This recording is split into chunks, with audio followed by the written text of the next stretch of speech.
Ladies and gentlemen, welcome back to the Fire Emblem Warriors DLC Character Showcase.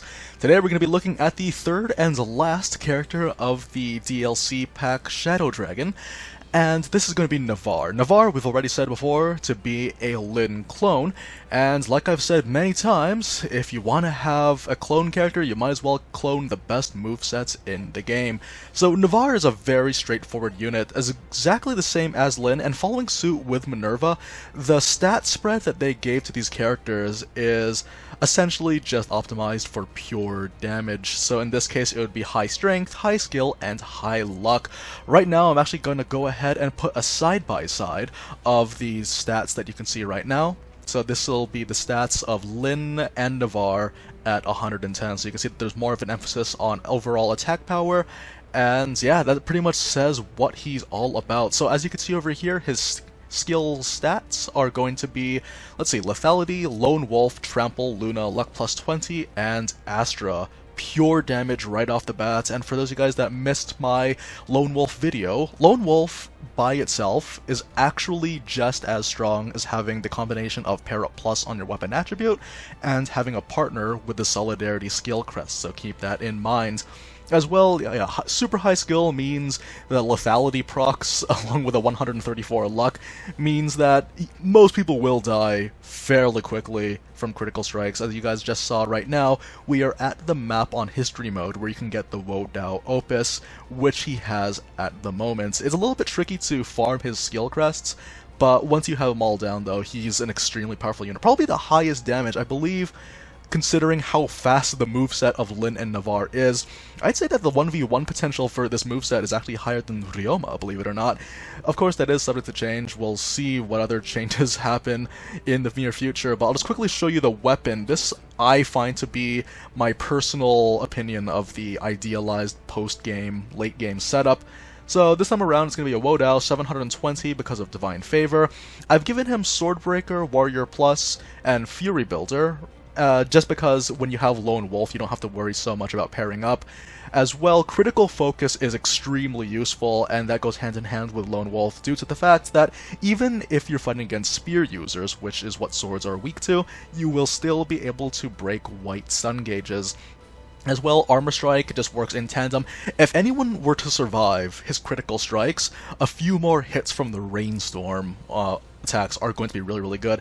I'm only going to be using Rainstorm. I didn't need to put in any like strong 5 or strong 6 like I usually do, because the moveset of this character, of Lyn and Navarre, it's so good. I've said it many times before, I'll probably have it during the fights as well, but the potential for damage is just crazy due to the fact that you can cancel with a dodge, or sorry, you can dodge cancel the 4th hit and then just loop indefinitely, and when you have Critical Focus, you probably won't even have time to do a combo. You might as well just do the critical hit. Of course, Warrior Plus just means plenty of damage right off the bat because of the high skill stat. So what we're going to do is we're going to just start setting up our units. We're just going to put up, let's see, yeah, I guess all of these guys can stay. Actually, no, they're bows. So I didn't have Iot Shield on Hinoka just yet. So let's have a Robin. No, let's have a Corrin. A male Corrin if we can. Hang on a second. Oh, that looks really nice. Okay, cool. Did not play Fates, just please keep that in mind. Okay, so we're going Lone Wolf, meaning we're just going to run around and then wreak havoc, and with this particular moveset, it's so easy to do that. For those of you guys that have seen my Lyn showcase, again, remember, this is the exact same moveset, but for those of you guys that remember, I said that if you were to take away Lyn's absurd damage, but then you keep the moveset, she would still be amazing, but this time around we have gotten the damage, so it's really good stuff right off the bat. I'm not going to bother with my doing many combos for this one. I'm just going to run through all these crowds, only doing combos if I find myself in a giant group. The Combo 6 is one of the best moves in the game, just due to the fact that you get a lot of invincibility, you can break guards, and build up absurd amounts of meter. And we're also going to be fighting against spear users for some reason. That's cool. Hang on a second. So like I said earlier, if you couldn't just cancel the 4th hit of your combo, of your regular attacks, you can just loop indefinitely. So here we go. You probably might have remembered this from the Lone Wolf testing video. This is the exact same combo that I used. Might as well show you guys what this combo looks like as well. It's really nice. Yeah, his skill is really, really high, so most people would die quickly. Oh, nice, we got the armor strike. Let's see if we can do this. Yeah, see, so you just constantly do that loop, and then that's going to be a lethality. No one can survive that. Okay, so we got ourselves the armor strike, got ourselves a nice shirtless swordsman, as is our wont. Now, when it comes to breaking, if you don't have critical focus, what you can also do is just do 5 regular attacks. Most of the time that is going to get enemies airborne, or you can use the strong attack to teleport behind them, and then do the strike, which will also make them airborne. If you have enemies that are airborne, you'll have a much easier time of breaking the stun gauge, no matter what weapon they use in the weapon triangle. Okay, so I see there's someone over here. Since we don't have any armor, we just gotta play it very, very carefully. When you're doing these maps, they tend to be a little bit more aggressive, so be careful. I am doing live commentary right now, so it might be a little bit tricky for me to find those opportunities, but we should be okay. We've been doing this for a long time, we've gotten used to it. Might as well just do... Yeah, we don't even need to do a combo for this one either, just cancel all your attacks. That's why I saved my slots, my weapon attribute slots, just by focusing on this little combo. So here we go, now that they're airborne, they're pretty much just at your mercy at this point. There we go. So yeah, like, this is just a really, really powerful moveset. You would only do these attacks, like, you would only ever use your combos because you feel the need to get more AoE. And yeah, which makes sense. I mean, one of the requirements for S rank, of course, is to have a lot of KOs. If you have critical focus on a yellow gauge, it takes 2 hits to break the gauge. Very, very useful stuff. Honestly, critical focus, the 2 new focus skills in this game, or in this DLC pack, they're both actually extremely useful, and that's why you're only restricted to using one. They are both one category. And the thing about the focus category is that, like, airborne focus, anti-air focus, man, made things complicated for myself. Anti-air focus is actually also very useful on this particular moveset, just due to the fact that it's very easy to get enemies airborne with these characters. Not to mention that when you have people airborne, you would do a lot of damage anyway. Like I said, it's easier to break the stun gauge that way, but having the critical focus would also work. Okay, so here we go. So again, just doing that loop, it's much more complicated, like, to describe. It's much easier to pull off than it sounds, believe me. It's just 4 attacks, cancel into a dodge, then repeat. You can cancel your dodge into another attack. Alright, here we go. So yeah, even if they're blocking, if you have a Fang Crest, you'll still do a substantial amount of damage. Really, like, yeah, when you play as Navarre or Lyn, they're so mobile too. Like, you can just do this to get across. Okay, he's gonna do that attack, I don't care. Gonna do this little warrior special. The thing about using Lone Wolf is that you're not able to use your dual warrior specials, but honestly, you don't need to because of how much damage Navarre does with his regular warrior specials, so why even bother? We're actually going to go ahead and slow ourselves down a little bit, because I realize we don't have the requirement. Okay, we don't have the KO requirement just yet.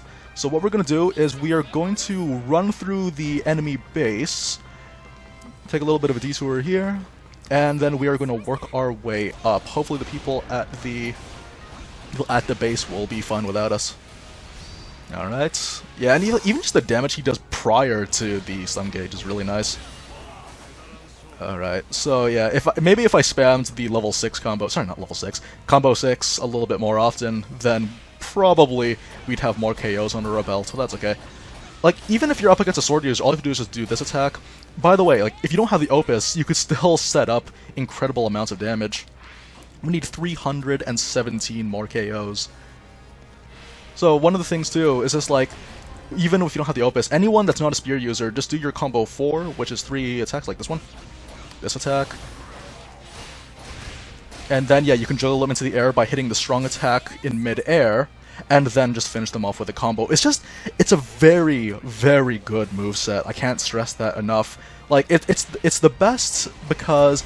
No, one of the best, considering that it has an incredible amount of versatility. You can do single target and AoE, like you see me doing right now. Very, very good for building up its warrior gauge. And warrior gauge is very important for Navarre as well. What I'm going to do, I'm just going to run over to this captain, press A, and then finish him off. Alright, so hopefully I got 2 of them. I saw 2 captains in there. My goodness, this actually kind of reminds me of a game that I used to play where another guy used 2 swords to create a giant star symbol. But that's for another time. I'll not dwell on that. You know what? While we're here, we might as well just do a combo 6. Just glean whatever we can. And yeah, okay. Well, we actually went over the required amount. Goodness, it's always funny. I always find myself whenever I play, I'm always finding that I never have enough. So when I start thinking about it, then suddenly I'm way over the limit. Or at least way over the target. But that's one of the cool things about Navarre. Very, very quick. One of the highest speeds in the game, too. For those of you guys that don't know, speed actually increases the amount of time that you have during your awakening mode. This means that you can pull off some really, really impressive stuff, especially since you're able to recover your gauge midway through. I actually can't remember if there's a Velazark for this one, but let's find out. I say, you know what, if there's, like, regardless, I have to just use this gauge. So line them all up. I was actually, you know what, if she survives this one, I'll probably just try doing a loop, just to show you how messed up this moveset can be. But, also, look how powerful that is. Okay, there is a Velazark. So yeah, what I was thinking, though, is that I could have just had a moment of just messing around with Sakura, doing the loop infinitely. Because if you kept her in a corner, if you keep any character in the corner, then you would be able to do it indefinitely. And even if you miss the timing, you'll force them to guard. But that just means that you just roll away, wait a second, and then repeat it once more. Okay, let's see how much damage this special actually does. So we're gonna wait for a gauge. Actually, I'm not sure if I got the yellow gauge. I was kind of thinking that after like 4 hits I would be able to get something, but since that didn't happen, how much damage was that? Oh my goodness, that's a lot of damage. Navarre's broken, you guys. I was thinking, oh, let's use Awakening Gauge after this. Yeah, so this is a triple-digit difficulty, by the way. This is one of the harder Velazarks in the game. Wow. So, really, really adding a more literal definition to pressing A to win the game. Goodness gracious me. Like I said earlier, like, Navarre is a more optimized version of Lyn, stat-wise. And in the same way that he is like Lyn, but with a more emphasis on offensive stats, it's also just like how Minerva is to Camilla. You're kind of trading away jiggle physics in order to get cloth physics, which we could have gotten, but, unfortunately, Armor Strike happens. But goodness, the coattails on this guy look really, really nice. So, wow, that was a lot faster than I thought it was going to be. Like, I was thinking there's going to be a Velazark, and there was, but I just had to press A button. I just had to press the A button to save the world, the multiverse. Wow. Okay. Well, guys, thanks very, very much for joining me. The characters that we all got from this DLC pack are exceptional. Damage-wise, like, very, very cool, and not to mention that all the older characters, oh, sorry, not all the older characters, most of the older characters have sort of been brought to even ground. I'm actually planning on doing a special video for the characters that got a substantial buff, particularly Celica, Tiki, and Sita, so I hope you guys stick around for that one. But this is the Navarre video, and thank you guys for joining me. Try copying that build that I had. Man, that build was some pretty impressive stuff, if I do say so myself. But yeah, that's going to be all. Cannot wait to see more DLC here on the channel. Take care, everyone.